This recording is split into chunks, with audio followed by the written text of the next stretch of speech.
बिस्मिल्लाहिर्रहमानिर्रहीम अस्सलाम वालेकुम। 9th क्लास का फ़िज़िक्स का आज हमारा सेकंड लेक्चर है बच्चे, जिसमें हम फ़िज़िक्स की कुछ ब्रांचेस हैं जो पढ़ेंगे। पहले हम इंग्लिश में इनको स्टडी कर लेते हैं, उसके बाद फिर जो उर्दू में हैं बच्चे वो भी इनको मैं उनके लिए भी पढ़ दूंगा, उनको भी समझा दूंगा और वो भी इसको समझ सकते हैं, अंडरस्टैंड कर सकते हैं। जी, तो सबसे पहले आपका आप पेज पेज ओपन कर लें। पेज नंबर है 3, जिसके ऊपर आपका इंट्रोडक्शन ऑफ फिजिक्स वाला ये पेज है। उसके राइट साइड पे एक ये कॉलम बना हुआ है जिसमें ये तमाम डेफिनेशन मौजूद हैं। तो पहली डेफिनेशन है मैकेनिक्स की। It is the study of motion of objects, its causes and it's effects. वो कहता है इसमें हम स्टडी करते हैं किसी ऑब्जेक्ट्स के मोशन को, यानी कि उनकी मूवमेंट को, चीज़ें कैसे चलती हैं, क्या उनकी रीजंस होती हैं, यानी कि इट्स कॉजेज या कैसे क्या वजूहत होती हैं जिसकी वजह से गाड़ी चीज़ें मूव करती हैं।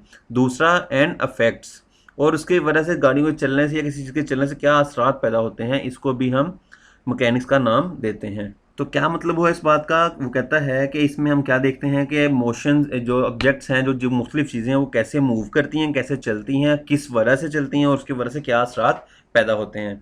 दूसरी डेफिनेशन है हीट की। Heat deals with the nature of heat, modes of transfer and effects of heat.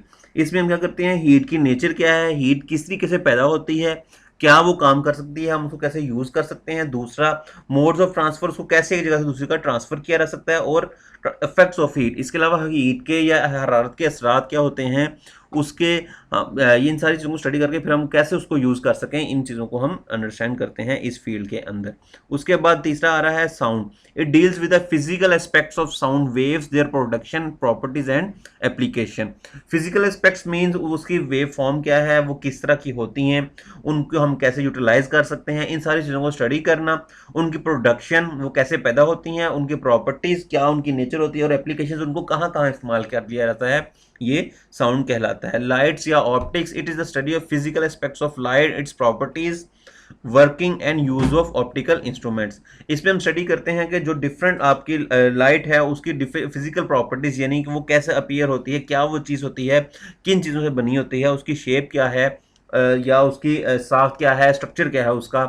इसके अलावा उसकी प्रॉपर्टीज़, यानी वो स्पीड जिसको आप कह सकते हैं, या वो किन चीज़ों से जनरेट हो रही होती है, किन चीज़ों से बन रही होती है, वर्किंग कैसे काम करती है। और इसको हम ऑप्टिकल इंस्ट्रूमेंट में, जो इन चीज़ों से इंस्ट्रूमेंट्स बनते हैं बिजली को इस्तेमाल करने वाला, जैसे ऑप्टिकल फाइबर एक इसकी बहुत बड़ी मिसाल है, जिसको हम डाटा ट्रांसफ़र के लिए, इंटरनेट ट्रांसफ़र के लिए इस्तेमाल करते हैं, कैसे इन सब में यूज़ किया जा सकता है। इस सारी फील्ड को लाइट्स या ऑप्टिक का नाम देते हैं। आगे नेक्स्ट आ रहा है, वो है electricity and magnetism. Electricity and magnetism, it is the study of charges at rest and in motion, there effects and their relationship with the magnetism. जब भी हम किसी चीज़ में से करंट पास करते हैं तो उसके अंदर उसके इर्द गिर्द एक इलेक्ट्रिक मैग्नेटिक की तरह, इलेक्ट्रिक एक मैग्नेट की तरह इफेक्ट पैदा होता है। जिस तरीके से मैग्नेट के अंदर एक इफेक्ट होता है कि उसके पास चीज़ें जाए तो वो उनको अट्रैक्ट करता है, ऐसे ही कुछ चीज़ें ऐसी होती हैं जब उनके अंदर से करंट पास किया जाता है तो वो इलेक्ट्रोमैग्नेट बन जाती हैं, यानी वो भी कि एक मैग्नेट के तौर पर काम करती हैं। तो इन चीज़ों को स्टडी करना, इनके इफेक्ट्स को देखना, इसके अलावा जो चार्जेस हैं किसी बॉडी के अंदर वो रेस्ट पोजीशन में और जब मूव कर रहे होते हैं, जब वो चल रहे होते हैं, मोशन में होते हैं, और इनका आपस में क्या सारा रिलेशनशिप होता है, स्टडी करना। जो इलेक्ट्रिसिटी की वजह से मैग्नेटिज्म बन रहा है या बॉडी कोई मैग्नेट बनती है, उस सारे को स्टडी करना कहलाता है इलेक्ट्रिसिटी एंड मैग्नेटिज्म।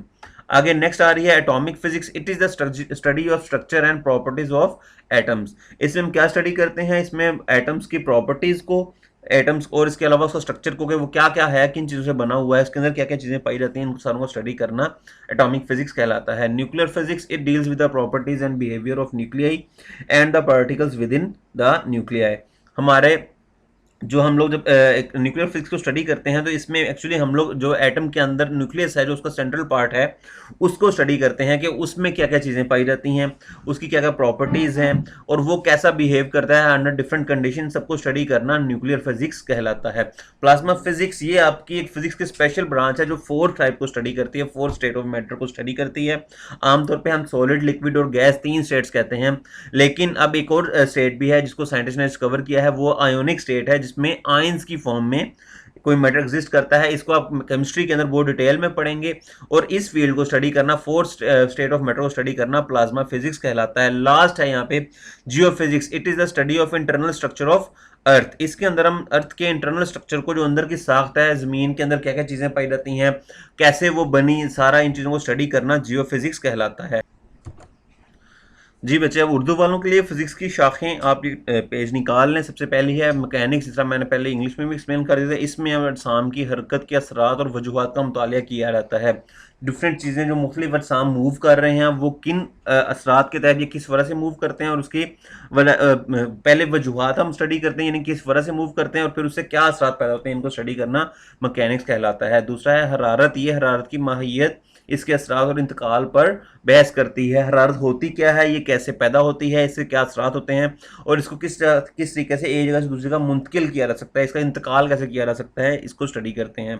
आवाज़, इसमें आवाज़ की लहरों के तबई पहलुओं उनकी पैदाइश, ख्वाहिश और खवास और अतलाक का मुतालिया किया रहता है। इसमें वो कहता है कि हम आवाज़ की लहरें, उनकी फिजिकल एस्पेक्ट्स यानी तबई पहलू ये वो क्या होती है, उनकी स्ट्रक्चर क्या है, शेप क्या है, इन सबको स्टडी करते हैं, और इनको फिर कैसे कैसे डिफरेंट फील्ड्स में यूज़ किया जा सकता है, इसको अंडरस्टैंड करते हैं और उसको इम्प्लीमेंट करते हैं। आगे आ रहा है रोशनी। ये रोशनी के तबई पहलुओं और इसके ख्वास के मुताले से मुतल्लिक है। नीज़ इसमें बसरी आलात के तरीक़ेकार और इस्तेमाल का जायज़ा भी लिया जाता है। इसमें हम क्या करते हैं, रोशनी कैसे मूव करती है, होती क्या है, किन चीज़ों से, किस चीज़ से बनी होती है, इस सबको स्टडी करना, और इसको फिर कैसे यूज़ किया जा सकता है, इस फील्ड में हम लोग इस सबको स्टडी करते हैं। इलेक्ट्रोमैग्नेटिज्म, जैसा मैंने पहले बताया था, जब भी किसी बॉडी में से करंट गुजरता है, या मोस्टली बॉडीज में जब करंट गुजरता है तो वो एज अ मैग्नेट काम करती हैं, तो इसको स्टडी करना इलेक्ट्रोमैग्नेटिज्म कहलाता है। और इस फील्ड में हम स्टिल जो आपके साकन चार्जेस हैं जो मूव नहीं कर रहे होते वो, और जो मूविंग चार्जेस हैं उनको स्टडी करते हैं। इसके अलावा इन जब किसी बॉडी में करंट गुजरता है या चार्जेस गुजरते हैं तो उनके फ्लो की वजह से जब मैग्नेट बन जाता है तो उसको, और मैग्नेटिज्म को और करंट के आपस में जो रिलेशनशिप होता है उसको स्टडी किया जाता है, और ये फील्ड कहलाती है इलेक्ट्रोमैग्नेटिज्म। इसके बाद नेक्स्ट आ रहा है एटॉमिक फिजिक्स। इसमें हम एटम की साख्त और इसके ख्वास का मुतालिया किया जाता है। क्या कह रहा है, कहता है कि इसमें हम एटम की साख्त के एटम होता क्या है, किस तरीके से बना होता है, इसको स्टडी करते हैं, और इसके साथ ही उसकी क्या प्रॉपर्टीज है उन सबको स्टडी करना एटॉमिक फिजिक्स कहलाता है। आगे नेक्स्ट आ रहा है न्यूक्लियर फिजिक्स। ये एटम के न्यूक्लियाई और इसमें मौजूद पार्टिकल्स के ख्वास और तर्ज अमल से मुतल्लक है, यानी एटम के न्यूक्लियस में क्या कुछ होता है, इसके अलावा इसमें पार्टिकल्स कौन से हैं, इनको सबको स्टडी करना न्यूक्लियर फिजिक्स कहलाता है। इसके ऊपर एटॉमिक फिजिक्स है जिसमें हमने एटम की सारी प्रॉपर्टीज को भी स्टडी करना होता है, कि हम देखते हैं कि एटम के अंदर क्या क्या चीज़ें पाई जा रही हैं, क्या क्या कुछ होता है उसके अंदर, कैसे वो चीज़ें रिएक्ट करती हैं, एक्ट करती हैं, इन सबको स्टडी करना एटॉमिक फिजिक्स कहलाता है। जी आगे न्यूक्लियर फिजिक्स मैंने ऑलरेडी आपको बता दिया। फिर आ रहा है प्लाज्मा फिजिक्स। इसमें मादे की आयोनिक हालत की पैदाइश और ख्वाहिश पर बहस की जाती है। इसके आगे आप लिख लें, ये मादा की चौथी हालत है। आमतौर पे आपको तीन हालतें बताई जाती हैं, ठोस, लिक्विड और ठोस, माया और गैस। ये चौथी हालत है जिसको हम प्लाज्मा फिजिक्स कहते हैं। इसमें जो तमाम मैटर है, जो तमाम मादा है, वो आयंस की फॉर्म में एग्जिस्ट करता है। आयंस क्या होते हैं, इसको आप बहुत कंप्लीटली डिटेल में स्टडी करेंगे उसके केमिस्ट्री के सब्जेक्ट के अंदर। तो अभी के लिए आप डेफिनेशन इसको अंडरस्टैंड कर लें और इसको याद कर लें, समझ लें। जियो फिजिक्स ये ज़मीन के अंदरूनी साख्त के मुताले से मुतल्लक है, यानी इसके अंदर हम ज़मीन की कैसे साख्त क्या है, ज़मीन किन चीज़ों से बनी है, कैसे बनी है, उस सारे स्ट्रक्चर को स्टडी करना जियो फिजिक्स कहलाता है। जी तो बच्चे, ये आपका आज का लेक्चर है, होपफुली आपको क्लियर हो गया होगा। Thank you.